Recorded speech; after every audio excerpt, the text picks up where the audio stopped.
When you don't take time to look at it through other people's eyes. Take some time and reflect on what you believe in your soul. Cause that is the key to life. You gotta let the negativity go. Hello, and welcome to What the Fox podcast with your host, Lindsey Fox, and our special guest host, co-host, Lauren Diaz. Welcome, Lauren. Hey, Lindsey. We are so happy to have you joining us again. So, as promised to all of our listeners, we said that we were going to do a part two. So, Amber's not here with us today, but you and I are going to rock out. I'm so excited. Thanks for having me. Can't wait Yeah. to just talk and catch up and think about all the things. Dive into all the details. Yeah. So honestly, your episode was a huge hit. So for those of y'all who are not familiar with Lauren Diaz and did not hear her episode, please go back and listen to it. Her episode is called I'm Coming Out. And a part of coming out was really her kind of sharing not just who she is as an individual, but also holding space for the fact that she has had to go through a breakup and go through a divorce at this point to get to where she is today. So today, what we are essentially talking about is just the role of breakups in our life and what it means to start over. Yeah, I think I mentioned it in the previous podcast, the idea of that coming out and going through a separation with a almost 10-year marriage, like both are very hard, challenging things.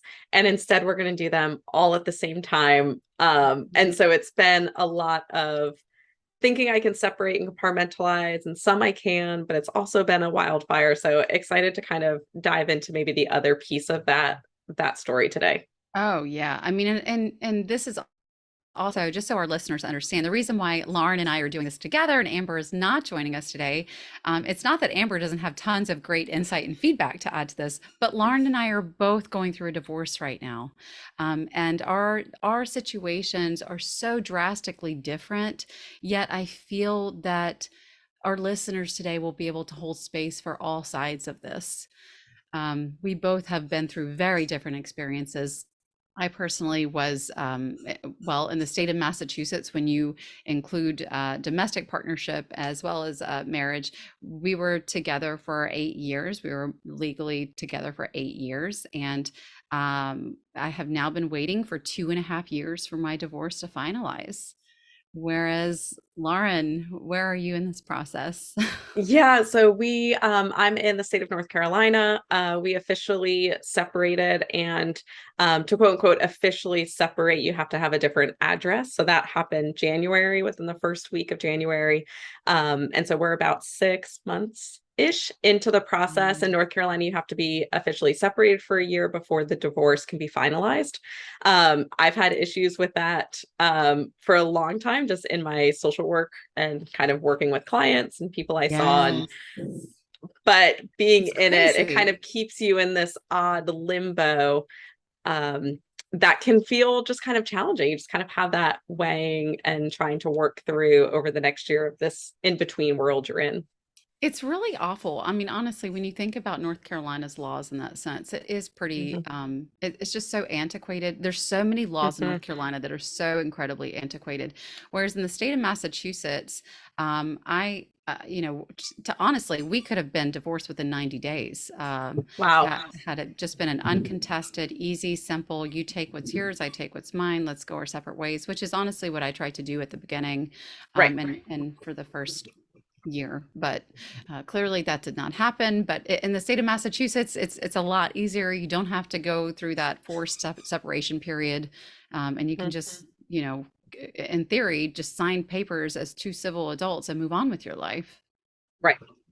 That would be nice, but we're navigating it, learning, figuring out all the things as we go along through this year and processing. And I'm really fortunate. I do have a good relationship with my ex, and so we've been able to really talk through a lot of the items, the logistics, things like that, which I'm grateful that we've had that experience. Yeah, honestly, that's incredible, because with y'all both being parents and making an active choice to co-parent, that's something that I think both of us can relate to seeing in the clinical world or in the social work world too, is just that is so hard to get families to do that, which is, it's super sad. But I think, you know, for you, you're able to kind of dive in and take a whole different view of this, as is your ex, because you know, the reason why this divorce is taking place is because you're really being true to your most authentic self and saying, hey, you know, hon, this is nothing against you as a person. I still love you as a person, but I just need to move on with my life. Yeah. And I think recognizing that this is I'm now learning from TikTok, maybe not the most unique situation that it felt being here in North Carolina, but it is a relatively unique situation. So I definitely recognize that this was a compulsory heteronormative kind of worldview that I got wrapped up into, kind of expecting that this was the next step. You find your significant other of the opposite sex, you get married, you have kids, you have the, you know, white picket fence and beautiful home, and you just kind of build that life. And then realizing that I was really dying inside. I was becoming a person I didn't recognize, I didn't like, and really just needing to sort through how I had been doing my own work. I've been in and out of therapy for years, but then all of a sudden recognizing how that relationship and that marriage was actually impacting who I was and what was going on, and taking a look at that as Girl. its own thing, that can affect me personally. Like, it just blew my mind that Yes. that might be it.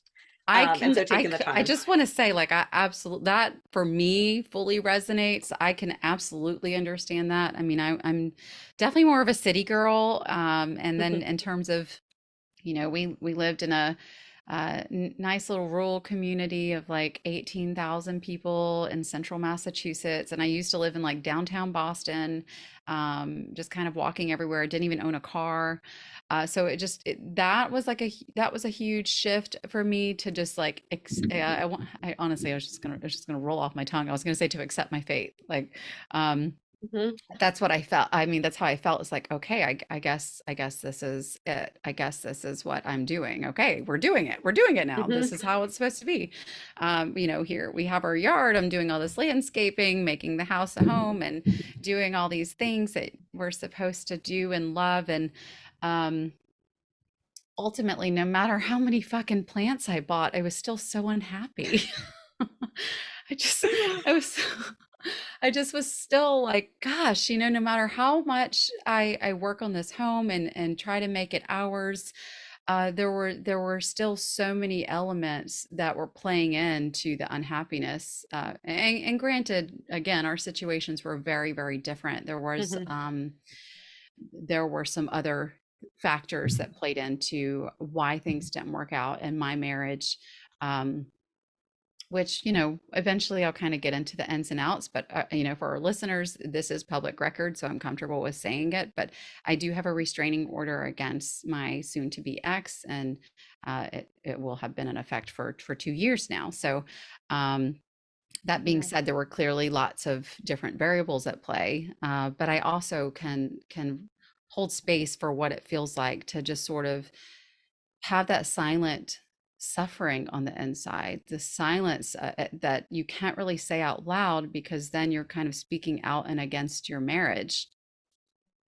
I noticed chill bumps as you talk about that. So I'm noticing my nervous system going, yep, we're resonating with that piece. Yeah. And I think talking to even other people, friends, and I've been open and honest about a lot of things because I felt so alone and like I couldn't share. And so wanting to separate that, but talking to people and hearing their stories, and a similar thing, right? Of, it's not okay to voice that you are unhappy, that you're unhappy in your marriage. We see the beautiful pictures, we hear the lovely love stories, the anniversary posts on social media every year, right? We see those things, but we don't see this is hard. I've been in counseling for so many years together as a couple. We've sought guidance here. We still haven't figured it out.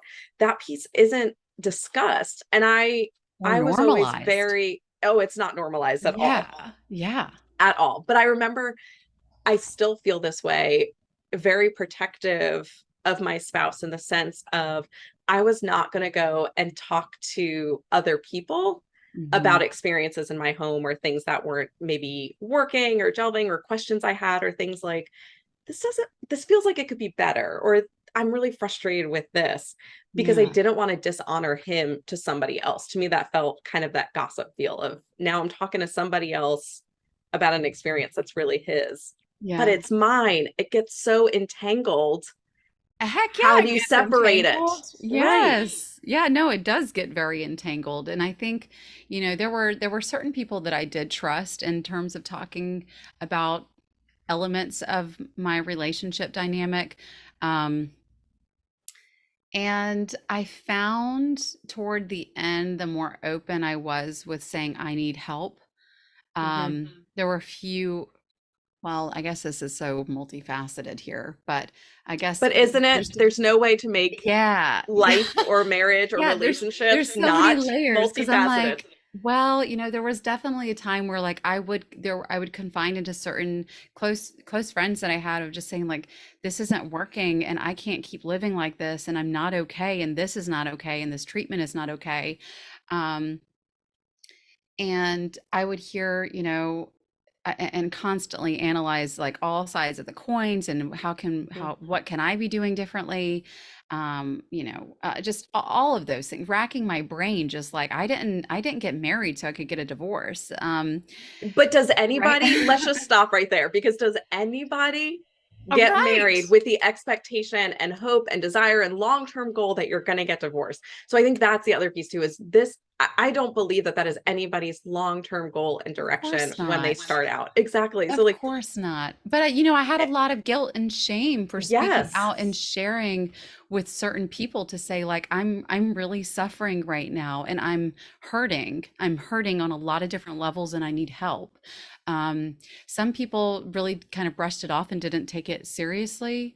Mhm. Whereas other people, I think we have such a natural desire to just jump in and want to fix, Mhm. to give answers and solutions to things. And sometimes we just need someone to hear us. We just need to feel heard and honored with whatever that space is that we're just needing, that safe space of pouring out our heart of this is what's going on. Right. And I found that there was definitely an uncertainty around knowing how certain friends or whatever would respond to things. Mhm. Um, and I did feel bad and I did and do feel bad for saying certain things within the context of the marriage, but in the grand scheme of things, I also know that it ultimately helped me find my freedom to safety, sanity, Mhm. peace. And so for that reason, I can't say I regret it. Right. Um, and I would say the other element to that is in my head, I'm thinking back on this episode that we did or this was like in May. It's called Go to Help. And that particular, sorry guys, I have a new dog. So I have a dog that's like bebopping around with her little toy. I love it. This um, is heavy stuff, so I love, take a little breather. little, I think Ellie's asking for a breather too. She's like coming up here to say hello and pet me and love me. She's Oh giving you all the gosh. love. She knows you need it. She is. She's so sweet. So yeah, I just remember in that Go to Help episode where a lot of that conversation was like, how do we ask for help? That seems to be a really hard thing for people.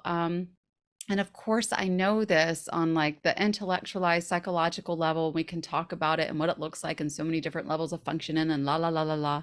But at its core, just me as a human being, it is very hard to ask for help because then I am banking on someone to show up for me in the way that I need. I have just been considering and thinking and really looking at this, had a conversation recently with somebody around um that idea too of, what if you're that person that typically is resilient and strong and Mhm. doesn't often ask for help? So I also will Mhm. struggle to ask for help. I will advocate and encourage others to, and I will be there in a heartbeat if somebody asked for help. But me, I do not want to ask for Of it. course So not. kind Of of course. no. But talking about when you are experiencing something, or you do take that courage and open up and say, I don't think I'm okay. And I'm Yeah. not sure exactly what to do with that, but I don't think I'm okay. Or even to say, I'm not okay right now, but I'll be fine. Right. If you even throwing in that caveat, that still means Yes. that person's not okay. Yeah. And you're expecting, at least I've come into this, expecting others to respond the way I would if they shared that info Yes. with me, and putting that expectation on somebody else and realizing, oh, then I get disappointed when they don't show up Yeah. the way that I kind of expected, Mhm. because that's how I would show up. Of And course. realizing there are so many other factors for that person and what they're experiencing and going through, and what me saying and asking for help might bring up for it. Like, there's so many layers that I can't put that or It's take that true. as any type of offense or anything like that. In that sense, they're showing up the best way they know how. It's not how Absolutely. I had hoped, expected, wished. Of course, and I mean, gosh, there's so much with that in of itself, because I know in the past I've said pre expectations are like premeditated resentments, and I don't Hmm. Yeah. necessarily feel that that statement is a broad brush that should be applied to all things and generalized to all things, but we should be able to expect our loved ones and closest friends to show up for us in the way that we need. And the truth of the matter is, I developed trust issues at a young age for understandable reasons that have carried through with me in adulthood. So a lot of it is a matter of holding the awareness of like, okay, is this my shit that's being activated? Or is there like a legitimate reason as to why a person is not going to be able to show up in the way that I need right now? What do my boundaries look like in this situation? Am I Oh. stating my needs correctly? Hmm. Am I asking for help in the right way? Am I giving enough information to help someone respond in the way that makes sense for where I am? Like, there's Hmm. so many layers to all of that. And I think that goes back to when you're in a relationship. If you are in a serious, committed relationship, especially a marriage like you and I were, right, there are expectations that you're putting on that spouse, that partner, and how important safe, open communication in a relationship really is. I know it is the thing that is talked over so much that people Yeah. probably want to, gag over hearing, oh, communication in a relationship. But I think realizing it's not just communication in the we're talking, it's communication and sharing what are your hopes, your dreams, your Yeah. fears, Yeah. there's that intimacy Yeah. that develops when you have open communication, but you have to first and foremost be in a safe place. So Yes. if that That's relationship is not a safe environment, there is hands no down. opportunity for communication. And that can I be safety appreciate you on saying that. beliefs, physical, Yeah. all the areas. Yeah, no, you're right. You're absolutely right. I mean, this is just basic concepts of seeking safety 101. If you Mhm, do not feel safe with the person that you're with, you simply are not going to be able to give your all and to receive what you're worth mhm. receiving. And that's something, hindsight is called hindsight for a reason. Uh, I can look at that now, and a lot of my own personal self-forgiveness work, frankly, is centrally focused on understanding that, Lindsay, I didn't know what I didn't know then. Oh, And I didn't yes. understand what I didn't understand then, and so it's really honoring the fact that I was doing the best that I could with what I had and the skills that I had at that moment of time. Amen.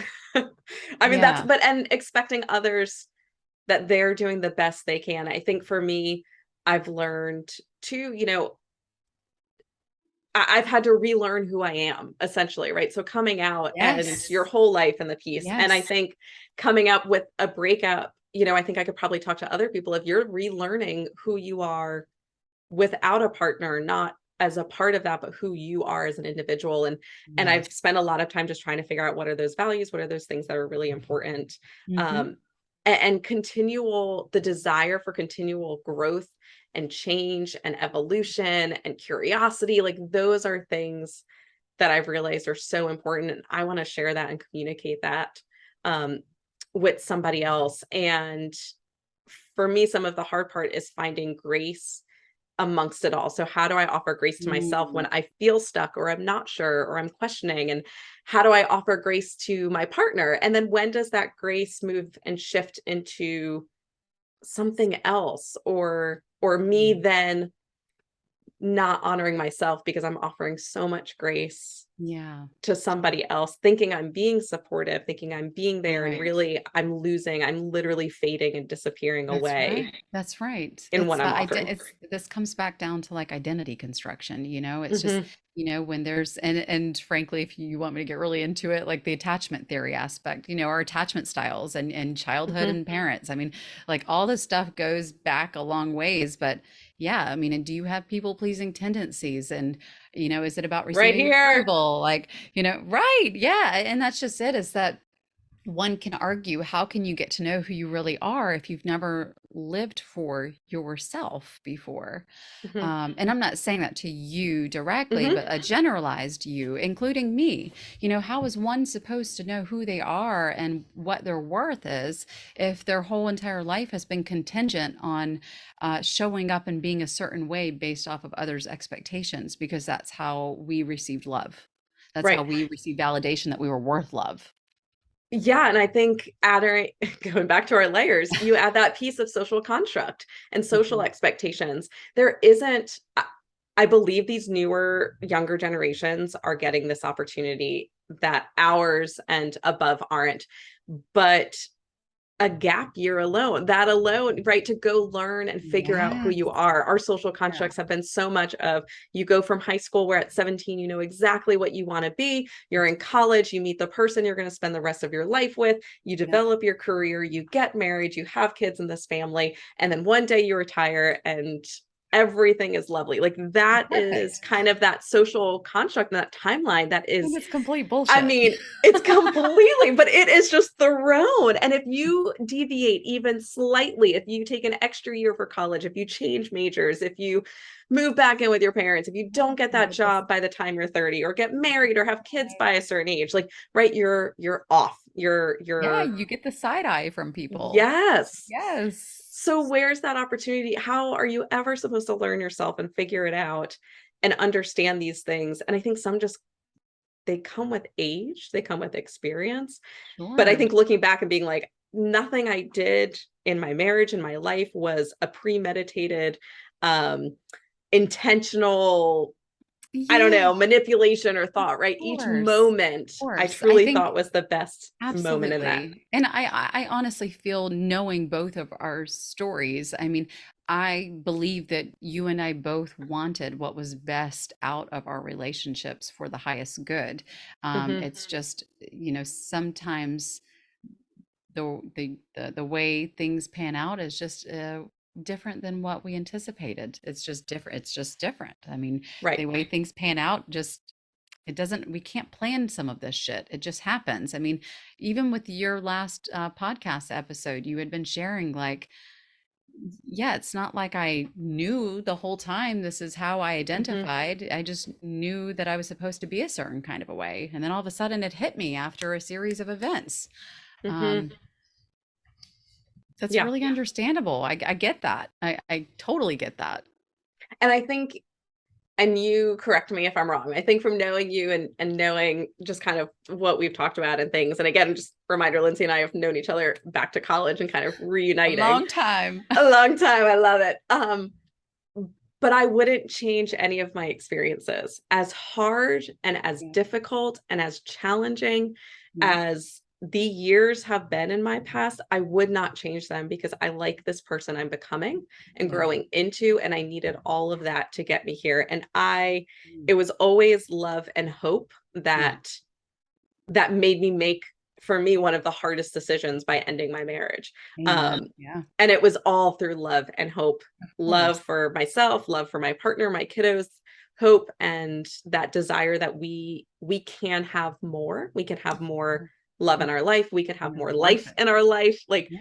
You're we're worth worthy of more. it. Exactly. That Yeah. as hard and currently I'm still, right? Like, we're both still in this Oh, we're mist. still Neither in of the us are shit. done. Right. We are Yes, still in the and shit that's storm. And that's honestly like I would love Amber's like feedback on some of this stuff and like her I can like hear little things that she would chime in and say right now. Like I could just hear it.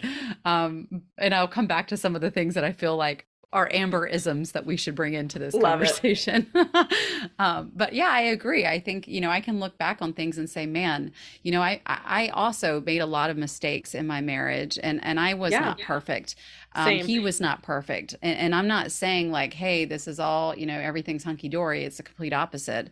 But in the same breath, like I can't say that I regret any of it in the sense of, you know, I learned so much in this process. Hmm. I have learned so much and I am a significantly stronger person today than I ever was beforehand. And I know that it's a testament of how much bullshit I've been through. So like we talk about resiliency and the dark side of resiliency, but there are in fact beautiful silver linings that come with resiliency.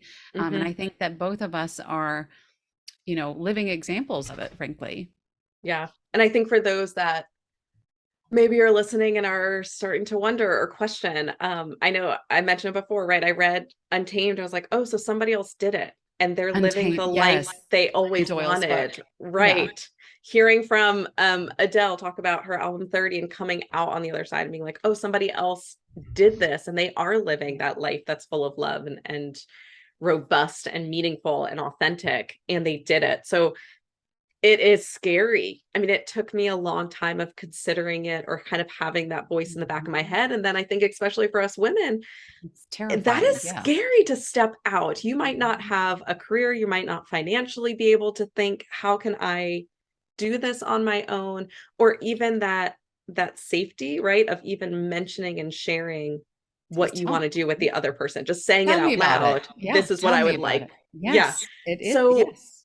it becomes the safe choice to stay or to not go after Of something that is course. so unexpected. Yeah. And yeah, I think about, like, there is hope. People can do it. There is There's another support. side. There's, yes, Yes. neither of us are there yet, but I feel like we're like itching Oh, well, our I way was on gonna the say, other I side. mean, honestly, like I know that you know, I'm so close. I'm so close. If I can deal with this for more than 2 years, you Mhm. know, like anything in my life is possible and I can get through anything.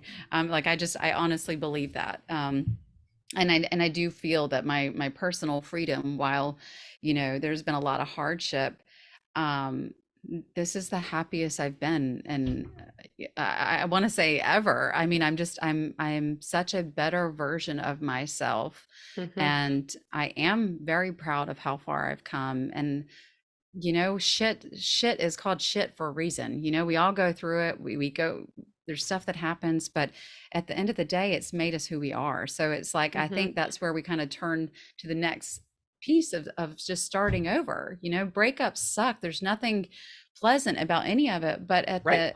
but we're both in this space where I don't want to say we're stuck, but rather we're starting over. Mhm. And it's a constant process of starting over. And I think, we're definitely, I'm 6, 7 months in, it's still early and still processing and thinking through So much. and still some questioning. So I think if anybody's experiencing any of those items, being like, Yeah. that's still, It's okay to like we're good. Those are yes, when you there's a think lot about of like the stages grieving. of grief, right? I was just gonna say there's so much like negotiating and bartering and the back and forth and what ifs and all the things, all the hypotheticals. I Hmm. mean, and it just like with all grief, it's not linear and it comes and goes in different ways and presents in different ways. We react in different ways. I mean, it's just a part of the process. Yeah. And I think, though, like you said, living that authentic, finding out who you are and honoring that, honoring your worth, that's the piece that for me pulls me through. Is I go, I am the happiest with who I am in this moment. Yep.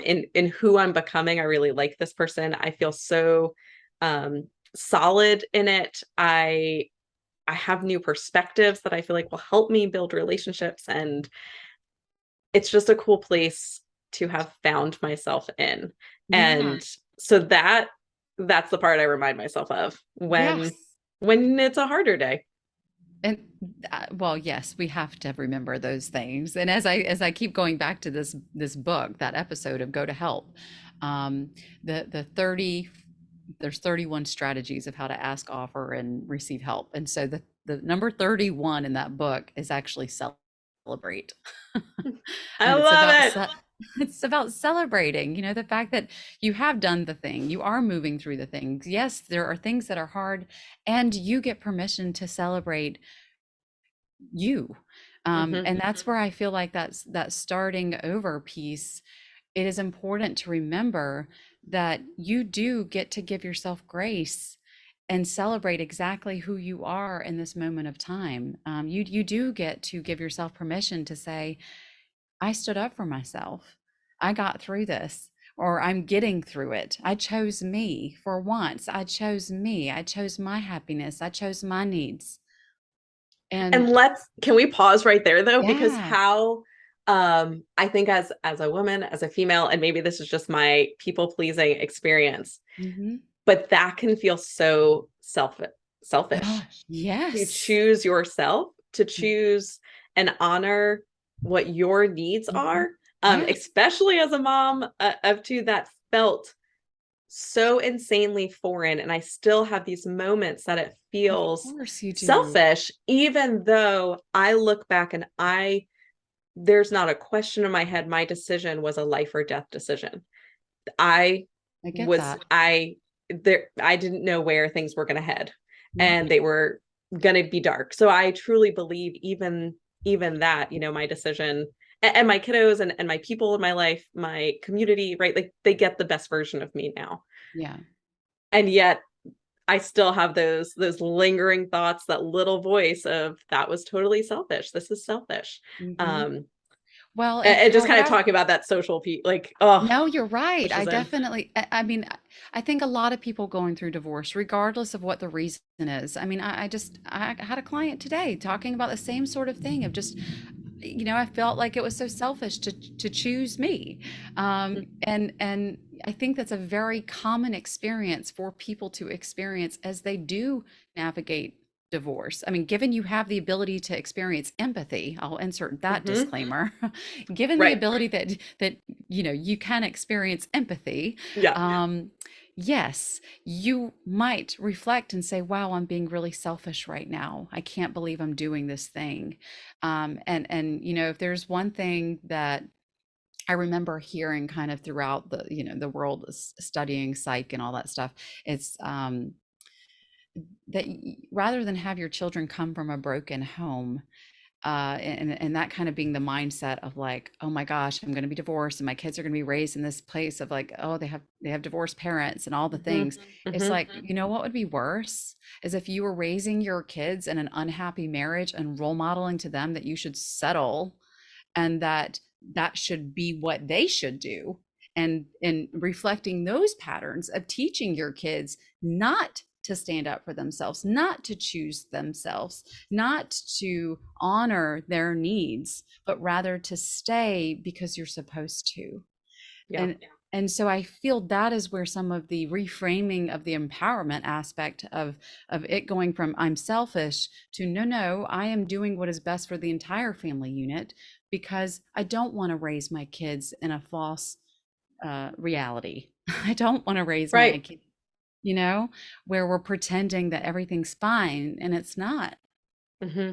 And I always had these views and these ideas, especially later into our marriage, that it wasn't even just that I could be a better version of myself. It was that both of us, we were both losing ourselves. And we were Absolutely. both experiencing that. And I was like, our kiddos aren't getting 100% of either parent right now. So there wasn't these big, loud, fights or arguments. Like we were providing a good life for our kiddos, but Yeah. they were getting Half. 50% of mom and 50% of dad, and Yeah. just not that full, robust Right. engagement that I just felt like they deserved. And I felt like my ex and I deserved of ourselves. Like we deserve to get to Absolutely. be that highest version of ourselves, and together for whatever reason. And um, obviously my sexuality plays a part of it, right? Like we Sure, do of have that unique course. situation here, but Well, I mean, I can certainly we just go off. couldn't mesh. Yeah, of course. And frankly, my husband and I could not mesh But again, I don't think that I can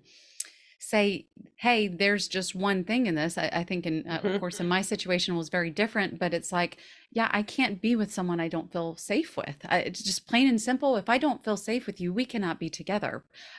Mhm. And nor do I want, I do not have children, so I should insert that.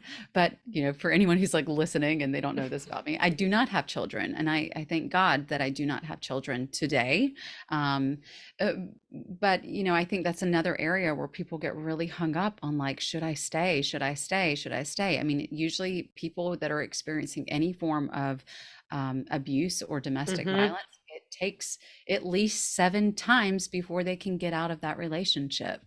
Right. Um, and so there's so many layers there, but I think to be able to show um friends, family, loved ones, or future children, it's just that you can prioritize your needs, and you are worth prioritizing your needs and safety.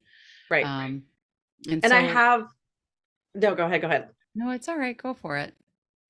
I just think, and I know it's not a typical or expected family view, right? But I have this vision of what my family can look like. And Yeah. that has been so strong from early on. And I think Yeah. once that became clear and I could see this really unique, functional, dysfunctional, broken apart nuclear family. Like once I could see that these kiddos have the opportunity and the potential to have, four adults that love them as their own. They're going to have Mm. extra bonus people that love and care for them. And they're going to have two parents that love life and exploring, and that robust, beautiful vision, Yeah. and that And my ex and showing I can love. stay close. Exactly. And just showing what that all looks like. Yeah. That was that guiding piece that was like, you can step away, and because you don't know, but you can not, I don't put my kids to bed every night, right? Like that's the truth, and that's the Yeah, honest and it's hard. experience, and that can Yeah. be hard, but I know that they are in a safe place when they're with their father and they're getting Yes. love and all the fun. And I am fully me and ready to take them back. Glennon Doyle in that Untamed book, the one line that kind of kept sticking out to me through that whole process would I want this life for my daughter? And I think That's she was right. brushing her daughter's hair, and Yeah. that was one thing that I was like, oh, no, you get one chance at life. This, like, you do not get a Yes. do-over. That That's this is right. it. This is Yeah. your one opportunity at life. Would I want that for her? Would I want this situation for her? Yes. And although it was okay, it wasn't the worst. It wasn't a life I'd want for my Of kiddos. course. And actually, when you mentioned that book, I was just thinking about like how that the first chapter kind of starts off and it's talking about the cheetah that's been like, Hmm. in the cage its whole life and doesn't know any different and that sort of thing. And you just sparked like a memory for me, actually. I'd like to share it. Yeah, I want to hear. It, yeah, I mean, I honestly haven't really thought about this, and certainly to share it is new. Um, but I remember the first moment, the first solid acceptance of reality that I had, that I needed to change things in my marriage. Like, and by I mean for me, in terms of like I Hmm. needed to figure out how to move forward, because it was not okay, and it wasn't going to ever become okay. And I remember someone approaching me. This is someone that um, I really didn't know well at all. It was like an associate, like someone that really knew him more than me, and just out of nowhere, this person said, you remind me of a bird in a cage. Wow. And I was so speechless. I was so taken aback by this. I said, Pardon me? Like, excuse me?" Hmm. Um, and they said, I've been watching you over the last few years, and how you guys fluctuate and kind of like what things are like, and something doesn't feel right. Something Wow. Something doesn't feel right. And they said, I don't know what it is between you two, but something doesn't feel right. And I keep feeling like every time I see you two together, you are a bird in a cage. Wow. And this is someone that I did not know well. I couldn't have even told you their last name. This is someone that I would see during like happenstance, whatever. Mm-hmm. And the fact that someone who was so far removed from my life could see it so clearly and I couldn't, or like I felt it in my Right. heart, but I didn't have the acceptance on the outside. That was a absolute game changer for me to have someone I didn't really know to point out what was so obvious. Right. Um, I feel like you must have also though been in a place to hear that too. Do you know what I mean? Like it had would if that had been told to you a year, 2 years prior, would you have heard it the same way? Because I think about that too. And sure. sometimes Great, I think great just question. to Well, some of the actually, chances and perchance, like you're absolutely right, right? And actually, as you're saying this, I distinctly remember something else that happened, which I have never disclosed. okay, love Um, it. Okay, apparently yeah, we're just gonna bring it yeah. I all just, well, all because I'm back. kind of like Okay, let's thinking on do it. these moments. Yeah. I remember actually, I want to say this was in the first month of getting married, actually. And one of my neighbors, I was walking the dog, and I remember one of my neighbors came out, and there was this really awkward exchange. Sorry. It was such an awkward exchange because she was trying to be very sincere, Mhm. and it it was confusing because I could tell it, like there was like probing going on, like she was trying to like ask questions but like in a really indirect way. And she said, "So, Lindsay, like are you happy? Are you happy?" And I just stood there and I was so confused by this question, like who would ask such a, like the way that she And you asked it. don't And know me, right? And well, the I mean, way this she is should be some, I like, mean, yeah, I would see her. I used to host like an annual block party and stuff like that. So, like, that's really the extent of our relationship, our dynamic, right. whatever. So, um, and I just remember feeling so caught off guard by this question because obviously, if you just got married, of course you're happy, right? So Hmm. it's just Of the course. question itself was so off-putting, and how it was said, the tone, the inflection, the body language, and I stood there kind of taken aback. And I know y'all can't see, well, YouTubers can see my facial expressions, but I was so taken aback that like I kind of can't hide my facial expressions sometimes, nor did I want to in this moment. But I looked at her with like a tilted head, my eyebrow arched, and like a state of confusion. And I was like, yeah, should I not be or something? Is Like there I was something right that you know that I don't know? What's going I on was here? so confused, but that was like a month after I got married. Wow. Yeah, so it's like I had this, as time went on, ultimately, and yes, Hmm. hindsight, now that I'm not in it, I realized like, God, so many freaking people around me saw it except for me. Right. And to your point, you have to be in a space to hear it. And this kind of came up in your episode as well, of like Hmm. when we were talking about college, and you're just like, maybe you guys did say something to me. Maybe you guys did reach out, but maybe I Right. wasn't in a place to hear it. And I just Hmm. couldn't hear it then.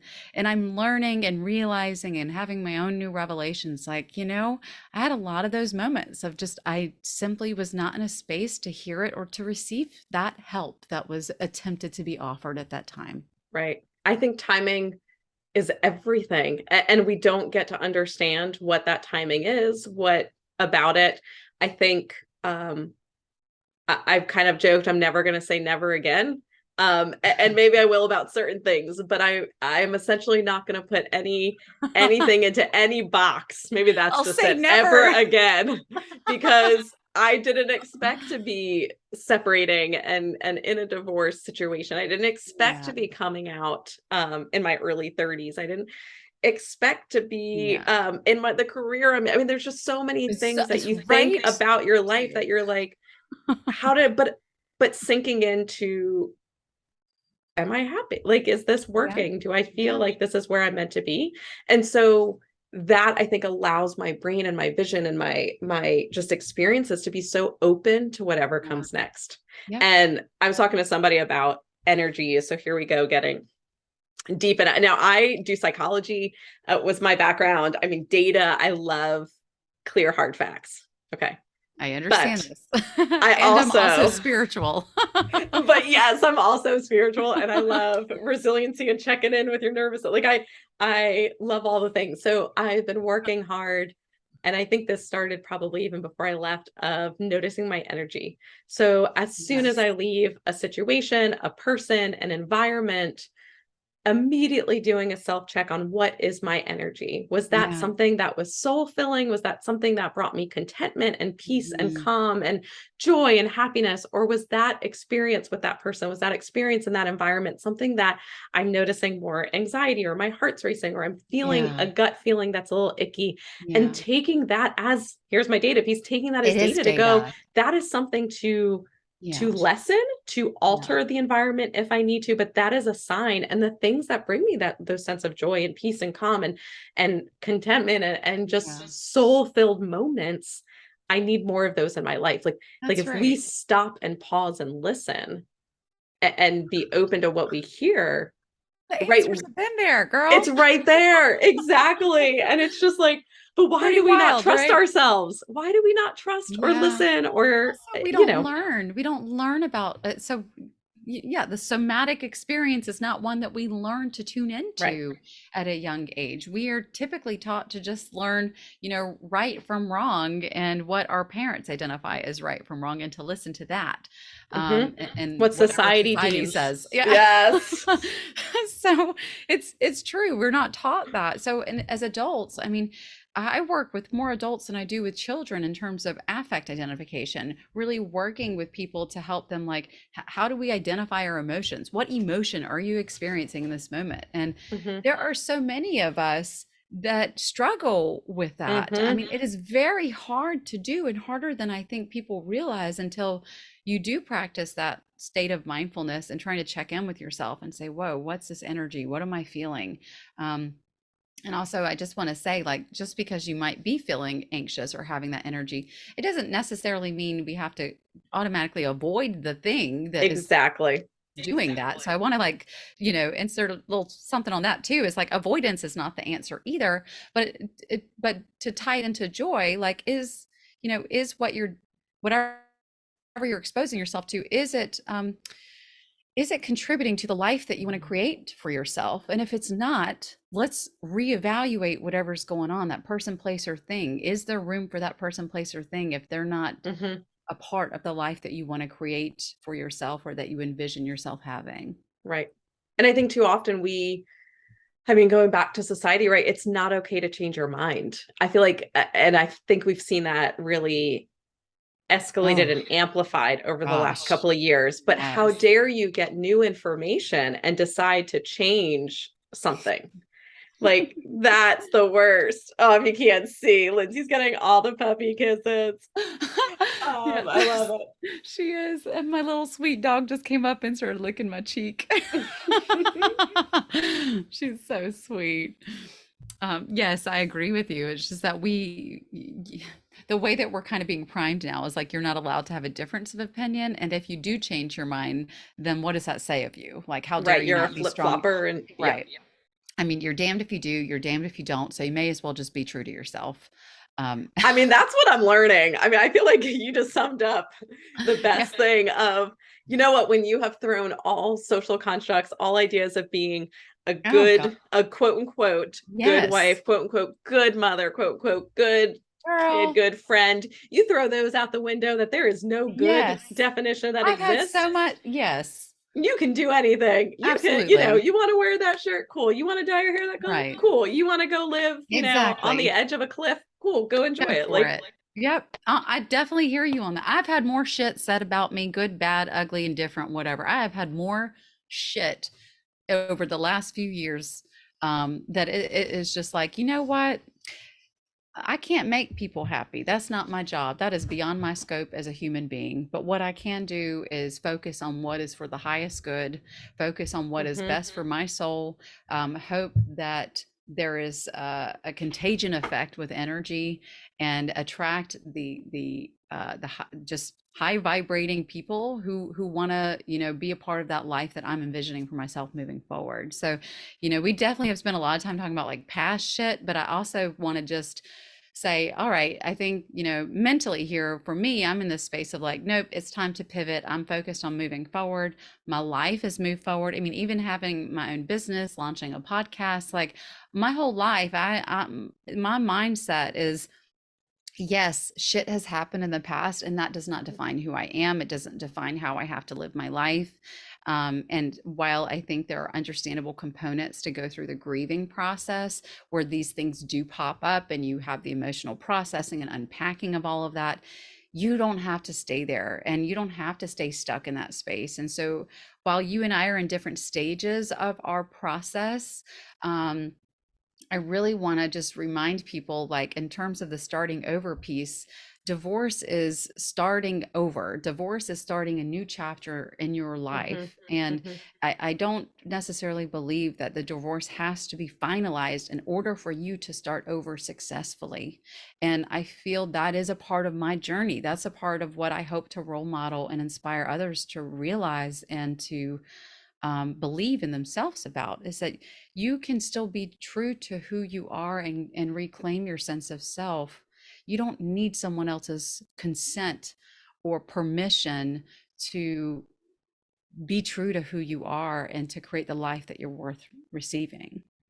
Yeah, I 100% agree with that. I think now I also did a lot of internal processing the year leading up to finally kind of deciding and making a decision and figuring out what my next steps were. Right. So I did a lot of kind of that grieving, that initial almost separation process. I didn't know where it was going. I just knew I wasn't happy. I knew something was gonna change. I couldn't figure out what it was. So I feel like I did do that on the front end, and then once it happened, so once we were officially separated, it was a little bit more processing, getting to process through with my partner. We were really fortunate Right. to have some really deep conversations and connections and learn from each other and learn from um, just our marriage and being able to talk.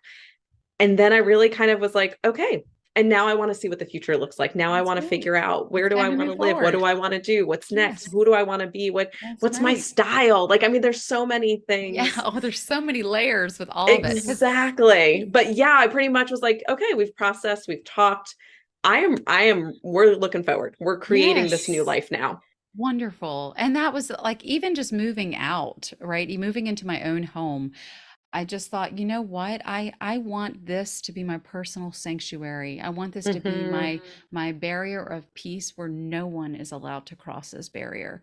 Um, and just I've become very protective over my personal peace. And that is a huge part of how I identify in terms of moving forward. I've definitely grown a lot whenever it comes to understanding my, like, not just knowing my needs, but really having a thorough understanding of them. Um, and therefore really understanding what kind of boundaries I was either lacking in the past or need to set, Right. now in order to, manifest the type of, you know, part like a reality that I want now.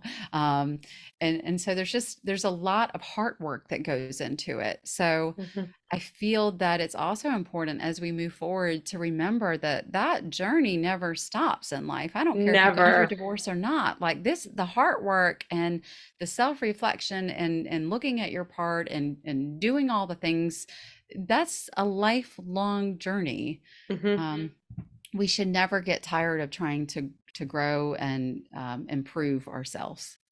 And I think as soon as you, at least I've seen this in my experience, Yeah. as soon as you start to live into your life and start to understand those values, those things that are so important, and start to just live that Mhm. true authentic self. I mean, you said the word manifest.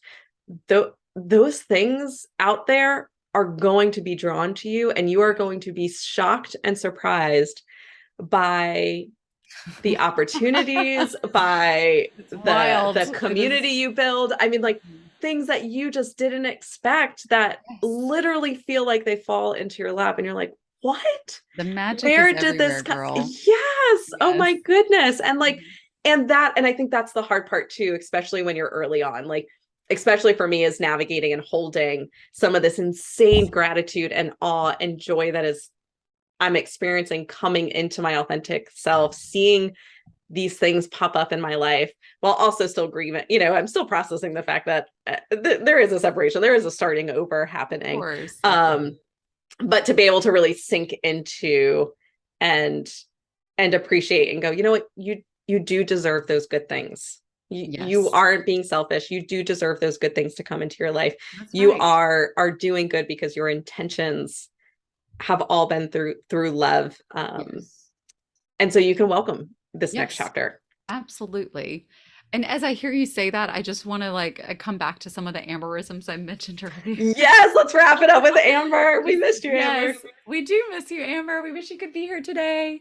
But one of the Amberisms I was thinking of is like, so she just her marriage with Eric is just is like she would roll her eyes, but I believe it's like a fairy tale marriage. But I say that it's not like the progressive Disney kind of marriage. Yeah, yeah, yeah. I gotcha. I hear you. And I say this because they're both like Amber and her husband are so good about just checking in with each other, doing the work, and understanding that relationships, just like cars, we have to do some maintenance every year. You Mm-hmm. have to do some check-ins. You have to do an oil check. Like you have to, do some check-ins. And I know in previous episodes she's talked about like doing like vision walks, like they go on They go hikes. on a hike, right? Yep. Yes, I'm like, what? Who does this? And it's I like loved it. Amber Oh, does. Amber does this. Amber and Eric do this. And so they are such a strong couple though, but keep in mind, obviously it doesn't start out that way. They've basically grown up with each other because they've been together since high school, but a lot of hard work goes into that. And so I mm-hmm. think, when you've got that the balance of both people working toward the same goal and everyone's on the same page and there is communication because there is safety and there is openness and there is no judgment, you can really create oh goodness, you can really create whatever kind. Lindsey getting all the puppy kisses today. I'm sorry, y'all, my dog just came up and started licking my face again. This is a riot. I just got this dog 5 days ago, and this is our first recording since I've had this dog, so it is. I'm learning how she acts during Honored recording. to be a part. Now we know. Now we know. But yeah, I mean, I think it's a true partnership. It is both Yeah, and I think both people being committed to their own individual internal growth and then bringing what they're learning, what they're sharing back together to the relationship. that's right. There's not that idea of getting completely lost or having somebody complete you. There is somebody that That's matches and right. elevates you. Oh, And I think yes. Say that louder, that's what you're girl. looking for. Yes. But really you want to find that person Yes. that is doing their own work, they're living their life, they're having Yes. their experiences, you get to go live your life, you're being fulfilled outside of the relationship, you come together and it just goes boom. And if you can see my hand, like it goes Yes. up, you're elevating each other Yes. Being and independent connecting. with someone. Yes, you are choosing to share that life with that person Yeah. versus I need this person to complete me. My entire identity is wrapped up in this other person. That's right. There's a Yeah. difference. And I still believe in fate. You talk about fairy tales. I still Mhm. believe in magic and fate. And I still believe that my ex and I were meant to be together, that there was always a connection there, Yeah. whether or not it was meant to be a forever romantic connection. We've created a life together. We've created these two kiddos.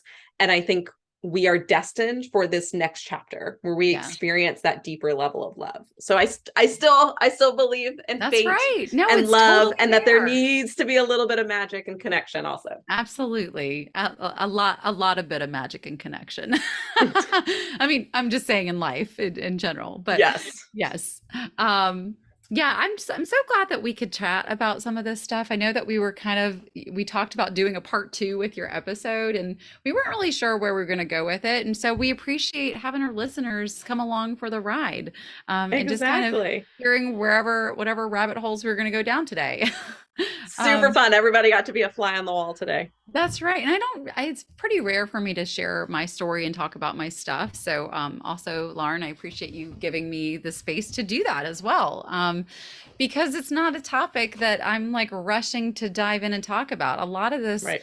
even the topics of breakups, we had a podcast listener write us and specifically ask for us to cover this topic. So it was actually pretty timely with both, you know, you and I, like our situation, and then Right. this request coming from a listener. So if you are listening and also have some podcast topics or episode requests in terms of topics that you want us to cover, feel free to find us on Instagram or email us, whatever modality is good for you. Just find us on Linktree /whatthefox, linktree.com/whatthefox, and we will certainly follow up with that, because we're always looking for new ideas and new guest speakers, and we would love to invite you on. That being said, would you like to join Lauren with the famous end to our podcast episode? Take it. You do it, Lindsay. Take it away.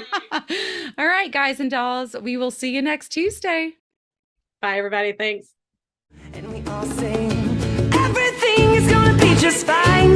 It's gonna fall into place. The sun is gonna set on your terrible day.